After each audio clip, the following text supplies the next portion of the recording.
for the language evaluation, I want to start with our theme word, staycation. Staycation is an excellent word that if you haven't encountered before, you should definitely include it in your vocabulary, because staying and enjoying a vacation is very easy compared to planning a trip somewhere. So staycation is a great way to vacation. I love staycation. So starting with some of our speakers, I enjoyed Paul's speech when he said that smartphones were not ubiquitous. That's a nice word. An excellent $5 word there, Paul. Ubiquitous. Not from me. You also mentioned that you told a very long story multiple times. Now, some might describe this as being long-winded, but your evaluator said talk someone to death or bore someone to death. And I thought that these were very good descriptive ways to talk about a story that is too long. Talking someone to death.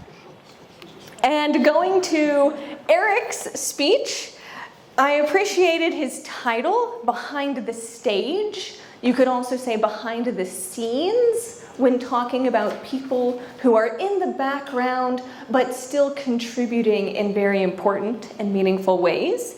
And I appreciated that you also called them A-team heroes. So these are people who, without them, it would have not come together, right? The event relied on your A-team, an excellent team.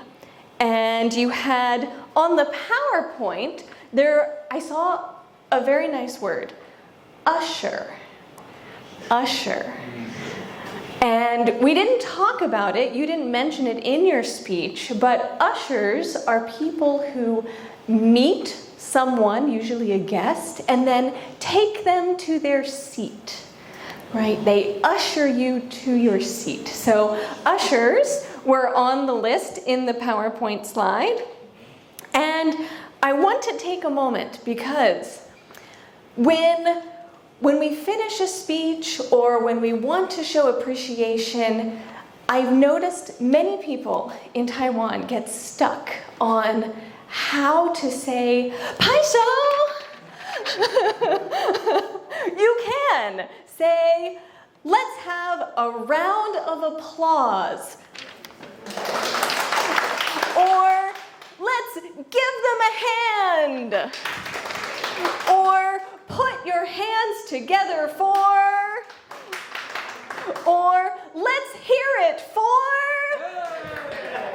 Or let's recognize their hard work. Make a big sound. Or let's show our appreciation. Yeah. So there are many ways to encourage your audience to clap their hands. So you don't need to get stuck there. There are so many ways to say it. Okay, moving on. So, Iris, I love the title of your speech.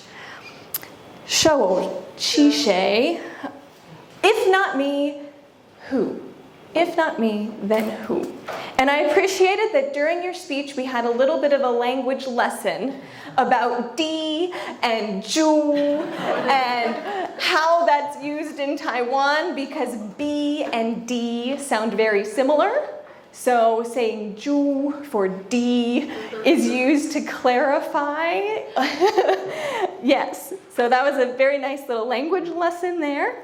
And I got to learn a new phrase, 掏心掏肺, to be totally devoted, often to a person. So excellent usage there. Some other Chinese words I noticed this evening were 摸想, think deeply, and 五星级, 5 star. So that was from our table topics. And Jonathan, as always, brings some really great language to his evaluations, including dichotomy. Dichotomy, which you did explain, right? The comparison of two different things. And you also mentioned very briefly false dichotomy, which occurs when two options are given, but there are actually more than two options. Yes, so those are some of the things that I noticed this evening. I thought it was very nice. So I'll give it back to our general evaluator.